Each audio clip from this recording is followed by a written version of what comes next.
NLCS matchup is here. We've got the Dodgers versus the Brewers, the two best teams in the National League. We kind of figured this was going to be the case. Well, unless you're James and you pick the Cubs to go through like an idiot. Bad pick. It's all right. I picked the Phillies technically. So, we were both wrong there on one of the NLCS picks. But hey, this is the series ultimately that we probably all expected here. Brewers versus Dodgers. Going to be a good one. We're going to give you our predictions as we always do. Can't say as much as we did in the ALCS preview. As we did for the NLCS one, because that Mariners game was so insane. But this is a good matchup. These were the two best teams kind of on paper this year in terms of record for the Brewers, roster for the Dodgers. And now they're matching up. This is a rematch, I think, from the 2017, 18? Yeah, NLCS, back when David Stearns was with the Brewers. It's going to be a fun one, James. How are you feeling about it? I feel good. I like that right now there's this there's this underdog off going on between the media and the players on each team, being like who's the favorite. They told Blake Snell, you guys are here, you guys have all this, they don't have that much. He's like, they had a better record than us. They crushed us in the regular season. How dare you try to say that we're the favorites right now, where both teams are kind of going back and forth to try and maintain a mental edge, which is a funny little caveat when one team spends $200 million more dollars in their payroll than the other. Dodgers are the favorites. Dodgers are favorites by leaps and bounds running away. That's the end of the conversation. Dodgers are the favorites. This doesn't mean the Brewers are a bad team. It doesn't mean the Brewers can't win. But in a world where there can be a favorite and an underdog, I think anybody that has anyone but the Dodgers being the favorite to win this series kind of got to look in the mirror and be like, what do we do this for then? No, I mean, I think right now in the sports books, the Dodgers are minus 200 to win the series. Makes on sense. Fangraphs, the Dodgers have something like a 45% chance to win the World Series, not even just reach it, but win it. There is a funny thing about this series, though, that I'm sure all of you guys are running to the comments to tell us right now, is that the Brewers were 6-0 against the Dodgers this season in the regular season.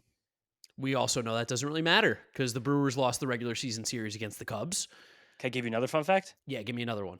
2015 playoffs, the Cubs, that regular season, were 7-0 against the Mets. Yeah, doesn't matter. Doesn't matter. I know I've said that I think for every single series that we've talked about is what the regular season matchup is. But when you do get to these 7-game series more so than the short ones, I do feel like usually the better team just rises to the top. That being said, I don't feel confident that the Dodgers are going to house the Brewers. The Brewers are very good. The pitching's great. The bullpen's phenomenal. They play great defense. They run the bases well. They get on base. They do all the things that a really good team would do. We just know what the Dodgers' star power is. And more than that, the Dodgers star power is one thing. The Dodgers rotation right now is ignorant. Insane. It's not even close. I think you actually might be, the Brewers people might be yelling at me for this one. You might be overselling what the Brewers pitching is right now by the end of this 5-game series against the Cubs, because I more so mean the bullpen. Yes, the bullpen is unbelievable, but the guys who are supposed to be kind of the horses, the frontline pitchers for the Brewers right now, in Freddie Peralta and Quinn Priester, are the ones that kind of cough that NLDS backup to the Cubs, actually gave the Cubs life and a chance to win. Those are by far the most important players in the series. I believe the Brewers can hit enough kind of to hang, at least be pesky enough. I got some fun stats on the Brewers hitters in a little bit, but Freddie Peralta and Quinn Priesters have to stand up to aces because they're going to be going up against, based on where they actually wind up in this rotation, Yamamoto, Snell, Ohtani, Glasnow. Those four are insane. I take those four guys over Freddie Peralta, and I don't even think twice about it. That's just where we are at this point in the season, how good those four guys are. So one of them has to be great. It's really up to those two. And you got to then hope that the Brewers hit the Dodgers pitching as well, because that's the other thing, like you just mentioned. Those are really good pitchers. Now, you can get to this Dodgers bullpen. We know it's very human. We know that you can jump all over some of these guys out there, not named Roki Sasaki, funny enough. But at the same time, I could see Freddie Peralta pitching great in this series. Freddie Peralta is a very good pitcher. He's a top 25 pitcher in the game, probably conservatively. I'd probably even give him 20. Okay, so top 20 pitcher in the game. I can see him pitching very well. I don't feel any sort of confidence in Quinn Priester being able to shut down this lineup. That's where it gets a little bit hairy. Maybe do you try piggyback like a Mizorowski with him, or definitely just try to get Ashby. creative? Because maybe it's Ashby, because Ashby did give the Cubs some fits, but Quinn Priester, I know we caught a lot of crap on our rookie tier list for where we were talking about Quinn Priester and Chad Patrick and those guys just kind of being like starters. We don't think they're like these all-star caliber. We don't think there's these Cy Young guys, despite what their ERA show you. And I think you kind of saw that against the Cubs. Definitely. I mean, Chad Patrick actually did just completely nut up and had the big appearance in Game 5. Out of the bullpen, though, when he can throw 98 and the stuff moves like a wiffle ball. Well, that's the thing. Like, who is going to get these bulk innings for the Brewers? Like, is Jose Quintana going to be on this roster? I don't think you want I Jose think he Quintana is. facing the Dodgers, but He's going to be on this roster, actually, definitely. yeah, and I guess Patrick is too. But like, besides Freddie Peralta and Quinn Priester, of course, will get a start. But who gets the ball in a game three? Truthfully, at this point, It's going to be like Ashby. It's going to be Mizorowski. It's going to be those guys. And this is the annoying part of this conversation. This is what they've done all year. We know these pitchers. We've seen them. This is every single year the Brewers do this. We look at their rotation and we go, how are they going to win these games against teams like this? And then they go out and they do. And that's what's so confusing about this team. The problem is it's the Dodgers. And I don't care if the Brewers are 6-0. Shohei Ohtani, Mookie Betts, Freddie Freeman, Will Smith, Max Muncy, Teoscar Hernandez, Kike Hernandez in the postseason, Tommy Edman in the postseason. I mean, it's a who's who of great players. And I know the Dodgers did not hit well in the NLDS. That is something to note. They did not hit well as not a at team. all. The Phillies lost that series. Dodgers did not win that one by any means. But also feels like that weird thing, and I would say this if the Mets were playing the Dodgers too. Hate playing them when they're cold, hate playing them when they're hot, because it feels like they're due.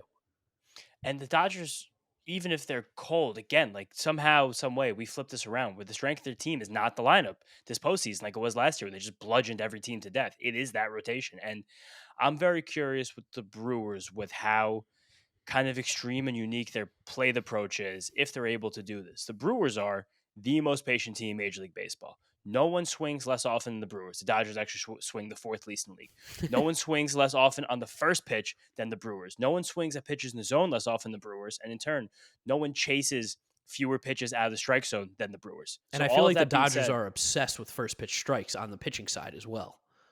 Probably. I mean, why wouldn't you be? Strike one's the most important pitch in the game. Shout out foolish baseball. But the Dodgers are all like top five in all those stats I just read you as well. But when the Dodgers don't swing, they kind of wait and then they attack and they mash. Like they wait to barrel the ball. Dodgers need the top of the league in barrel rate, top of the league in hard hit rate. Brewers are bottom of the league in those two stats. The Brewers kind of need the bottom of their order to be pesky, annoying, find a way on base, just be little rats. And then they need the top of the order, one of those first four guys, to come through and get the home run. They got that in game five. Bryce That's Terang. what propelled them over the Cubs. Bryce Terang, the man right there. And Churio, Contreras, like these guys can do it. These guys can hit. But the bottom of that Brewers order, they can't be zeros against this Dodgers rotation. They can't. Yeah, you can't just really afford for Joey Ortiz to not show up. And I know that's a lot to say, but when you're looking at this Dodgers roster top to bottom, everyone's going to make an impact. Brewers need everybody to step up in this series. The Dodgers are way better than the Cubs, like way just significantly better than the Cubs. And the Brewers just squeaked it out. And again, something that I mentioned to you before, I don't know if I've said it on the windup yet, but I don't want the Dodgers in a 7-game series. You want them in the least amount of games as possible. That's why I'm like, Definitely. If you've got your shot, it's the wild card. The 5-game series, you felt a little bit better. It was close with Philly. 7-game series, it feels when you look at this team, again, that's why you still play the games, but on paper, I can't conceptualize how the Dodgers lose this series to the Brewers. If you were an objective person building a playoff rotation, would you rather have Quinn Priester or Emmett Sheehan right now? Probably Emmett Sheehan. So then you basically have to get 5.5 pitchers down for the Dodgers before you get to the second starting pitcher on the Brewers. All right, let me say this. Is it still my brain of baseball, but I'm not, or is it like a normal person watching? Because a normal person is going to pick Quinn Priester, I think. No, what are you talking about? We're not trying to translate. We're not trying to get into other people's brains. But I think that's objectively it. Like the Brewers really need Mizorowski to be a weapon. Like yes. He needs to throw. He's going to have to start a game, I think.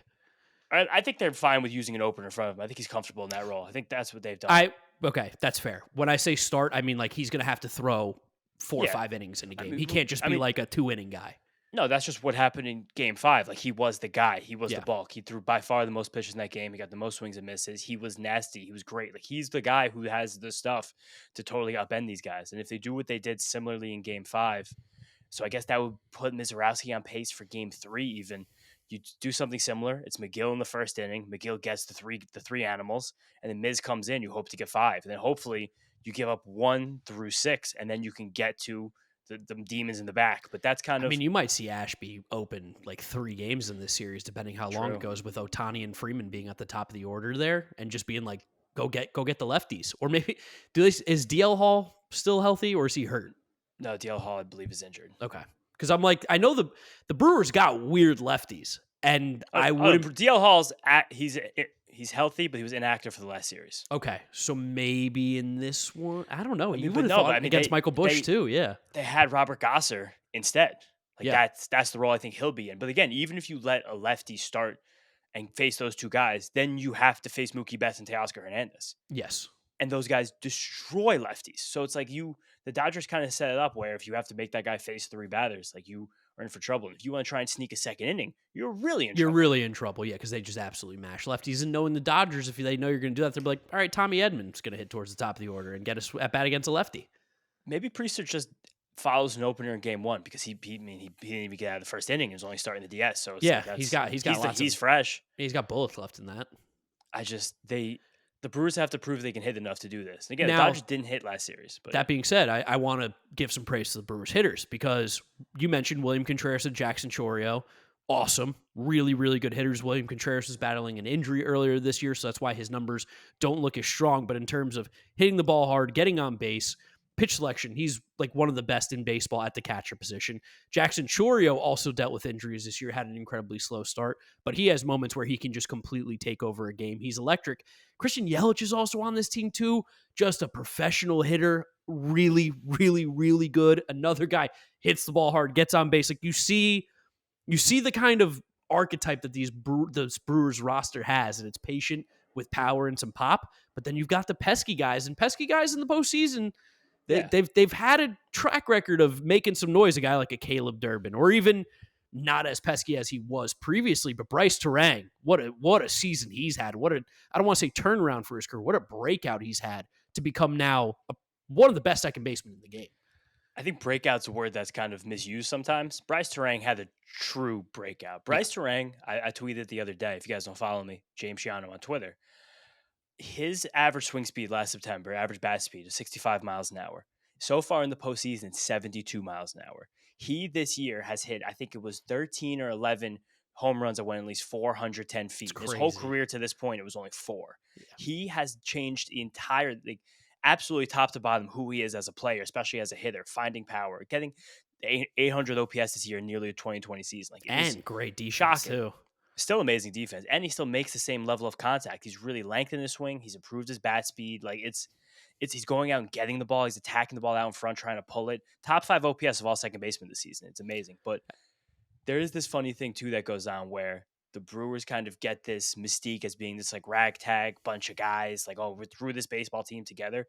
This is, at the end of the day, hilariously kind of an elite collection of talent. Christian Yelich is still a high-end baseball player, an 800 OPS guy who could do it all at the plate. Jackson Chorio is a mega prospect who seems to be a future superstar.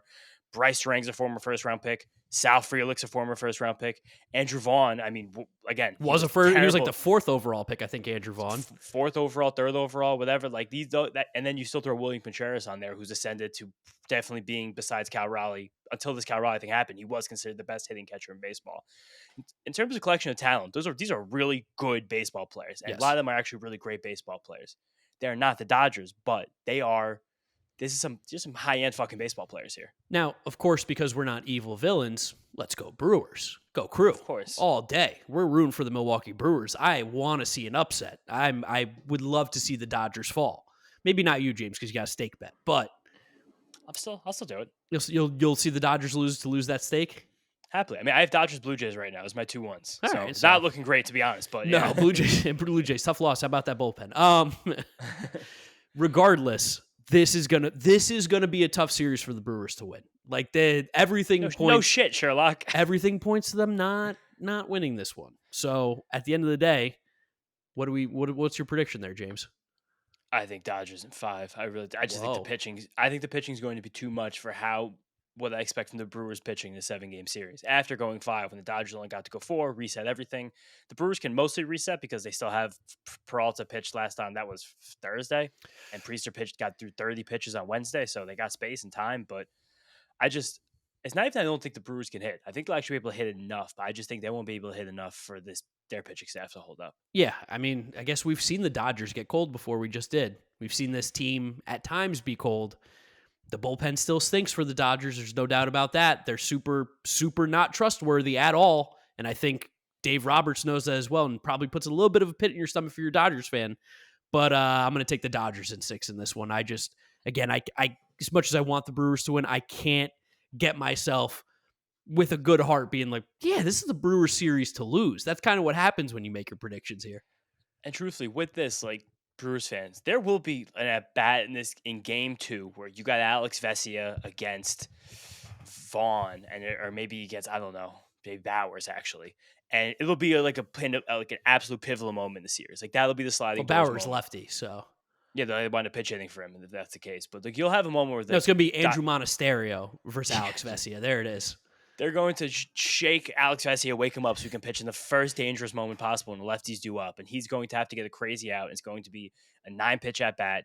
Your person's going to foul off 3 or 4 pitches. Then there's going to be a ball in play, and it might get to a glove and it might not. That will be a big moment in this series because if you can get to one of these Dodgers relievers, like if you can bust up Sheehan one time and then only Sasaki's behind him, Does send him in a free fall.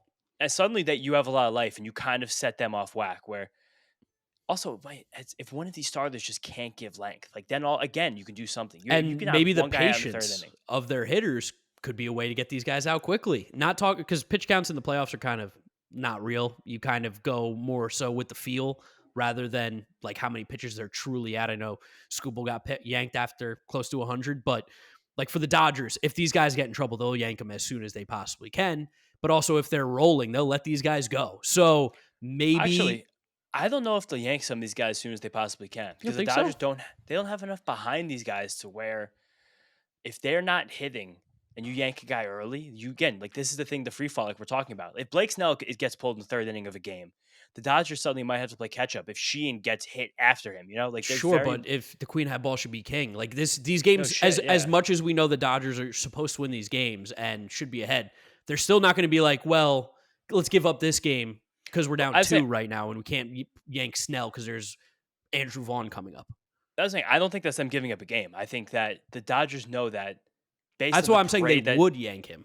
that's why I'm saying they wouldn't yank them because based on the parade they Mhm. know they have, I think that their starters are so much better than a lot of their relievers that they will give these guys ample chances to see if they can get through a jam because to getting the 5 innings out of Snell instead of seeing if someone else gets completely fucked up. And now you get Clayton Kershaw mopping up late innings like you had in game 3 against the Phillies. Like that's what the Dodgers want to avoid at all costs. And Of course. that's where Dave Roberts will have a lot in his play in terms of how he manages this staff. Yeah, I don't know. Playoffs, I still think if it gets hairy, they're still going to, like, the bullpen's been bad, but we do look at the arms out there and they are talented. Totally. Talented adjacent. The Dodgers also have this weird thing where they have, oddly, a shortage of right-handed relievers. Never really see this from any team ever in the history of baseball, but Yeah. yeah, it's Sasaki, it's Treinen, and Sheehan. Sheehan's the length guy, and Who's then the lefties Treinen, besides Vesia? it's Dryer? Vesia, it's Banda, it's Dreyer, it's Robleski. They're all in the. Oh, they got Robleski on that one. They were all. I mean, he But was do you acting think for Tanner Scott, who's another that's, lefty. That's also probably because Harper Schwarber too, though. Surely that Yeah, might true, look but- different. Like Yeah, you probably Edgardo get Enriquez, Edgardo he's not Hernandez, hurt, yeah. right? Yeah. No, you probably get him on there instead of Robleski. Maybe you keep Robleski though for the length, and you kick off Kershaw, which would be kind of sad if that game 3 is the last time Kershaw ever steps in the major league That mound. would But suck. Dreyer, Banda, Vesia, I don't think they're going anywhere. And then Banda, Probably not. and then Churio Contreras destroy lefties. Of course. Yeah. So again, I think that's another caveat. I'm trying to Andrew convince Vaughn. myself. Yeah, I'm trying to convince myself the Brewers have some kind of chance. Okay, with I all of these respect little that. things. That's what I'm trying to do here. I'm trying to push that narrative in my head. Yeah, because we do want the Brewers to win again. Want that very clear. Go Brew Crew. Definitely. Can we spend a few minutes shitting on the Cubs? Yeah, let's do that to end Why this not, one. right? Because Yeah, instead well. of It's our channel. We can do whatever we want. I don't want to let them get off scot free because you're a Cubs team that one, you're spending so much more on your division rival. You stole their manager and paid them $40 million American US dollars, and then you lost to them. And again, it was a tough fought series. The fact that they fought back, didn't lose a home game. The Brewers never lost a home game. It's something you kind of see more in basketball and hockey Yes. than baseball, but cool to see. Series doesn't start until the road team wins. Yeah, no, got game 6 of the NLDS actually happening tonight when you guys are watching this. But that's got to just be such a pit in your stomach for Cubs fans to lose to this team again. You stole their manager, which we know means so much at the end of the day. Spent a ton more money than them, and you just traded for Kyle Tucker. He's clearly leaving. He is gonzo. This is got to be such a brutal loss for those guys. And especially knowing that your ownership does not want to spend money. I don't. Nope. I mean, listen. As a Mets fan, I hope they don't spend money. As a baseball fan, the Cubs owners, the Ricketts, should be spending money. They make money hand over fist. It's one of the most recognizable brands in baseball. Wrigley Field's packed all the time. They have their own TV network where they broadcast a marquee. Like the Cubs make WGN. buku bucks. WGN, it's gone now. It's marquee now. But Oh yeah. yeah, Marquee Sports Network. But Yeah, like no, they so- make crazy money. And the fact that the Ricketts family is as cheap as they are, and Cubs fans know this, I don't know how aggressive they're going to be on the free agent market, especially knowing Kyle Tucker's like, yeah, I'm out of here. He wished his teammates good luck. He's gone. And we talk about this all the time too, where I know a lot of people, especially this time of year, like to be like, it's all about contact and, command instead of not. power and velocity. And you watch this Brewers team versus the Cubs team. The Cubs had Daniel Palencia through gas. Brad Keller threw pretty hard with Through some sick 98. movement. Yeah, but like when the Brewers can pull Mizorowski and Uribe and McGill and Mears, you're just I love like, it's Uribe. Uribe said when Uribe did got in the He did- holster after, And he hung up the phone. Bang. Yeah. And he also, like, I believe he does a inappropriate motion towards the dugout Yeah, as for well. sure. That could be shooting a fluid. No, definitely. But it's sick. But again, having those flamethrowers is everything. And you watch the Cubs come out and Shota, who's kind of your de facto ace most of the season. All of a sudden, the playoffs, you can't kick guys out. Good for my anti-Shota propaganda. But it's just not, you're clearly missing something. And that something sadly comes from spending money on these premium assets and players. And this is also the thing that we had when the Mets played the Dodgers last year. It was just like, our pitching just isn't good enough. Like, Not even close. we had the soft tossers. We didn't have anybody besides Edwin Diaz that threw hard last year. And we couldn't get these good Dodgers hitters out. We were throwing Phil Maton out there. And Ryan Stanek was our second best reliever at the time. He threw hard. Yeah, he threw hard. Like, if you don't have the velo, it's tough. The Cubs love a boring white guy in their bullpen. They're obsessed with it. And in their starting rotation. And shout out the Brewers for configuring this velo when they didn't have it to begin with. The Brewers did not go out and pay for big pitchers and buy big relievers. The Brewers did all this internally. Jared Koenig, like a couple years ago, was sitting like 91 miles an hour. Now he's pumping 98. Like it's obscene. But also the Cubs, just gotta shout them out. Travis Sawchik, who wrote MVP Machine, he used to write for The Score. Now he works for Driveline. He has something called the Scrooge Index that he used to post on his blog, and now he posts on Twitter, where it shows the difference in a team's revenue and how much of that they spend on payroll. And the Cubs are fifth lowest in the payroll per revenue spending, while That's disgusting. the Cubs have the third highest revenue in Major League Baseball in 2024. That's some Wilpon shit right there. Yeah, so shout out Travis for putting those numbers together all the time because it's amazing. The Scrooge Index, also a great name. It's like right now the Cubs, based on how much they spend compared to their revenue, are nestled between the Cleveland Guardians and the Pittsburgh Pirates. Yeah. Oh, that's disgusting. It's vile. And sad, funny enough, the Brewers are not that far away from that. Only a few people ahead of that. Also, the Red Sox are in the bottom 9 in that stat, which is crazy to think about. But you have the third most revenue in baseball. Only the Dodgers and the Yankees earned more money last year. Created more revenue than the Cubs. What are you doing? Not giving Kyle Tucker a competitive contract. Seriously, like it's Trade kind away of Cody a joke Bellinger. what they look like. They gave for nothing. for nothing, literally nothing. They got Clayton Beater and cut him, I think, immediately. It was Cody Poteet. Cody Poteet. I always mix him up with Clayton Beater. Why do I do that? Why do I mix Cody Poteet? They're not the same at all. It's the C name with a p. Those are kind of similar. I feel that it's just you're being too nice. If you guys are a big market team in one of the most winnable divisions in baseball, you got to show up. The second most winnable division in baseball. The fact that they don't do that, if they're going to let Kyle Tucker walk after trading Cam Smith, it's kind of an abomination. Truthfully, They are going to let Kyle Tucker walk. Fans should be very upset with their ownership if this continues to happen. Yeah, this is not a shit talking to the Cubs fans, more so like we did with the Phillies and Yankees. This is an ownership conversation. This is us extending a gracious hand to the Cubs fans. We've been there.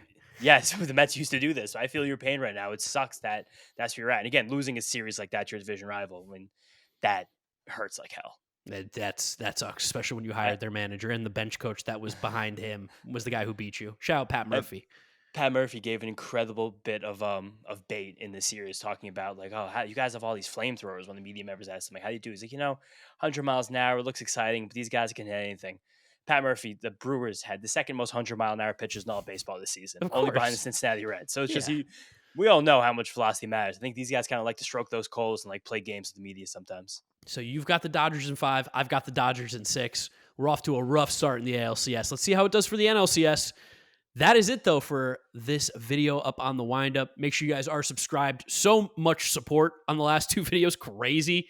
Please click the subscribe button. Drop a like on the video. Follow James on social media at James Shiano. I'm Draft Nick Mark with a C. We will catch you guys all a little bit later this week for some more content. Baseball's good. See you then. Peace.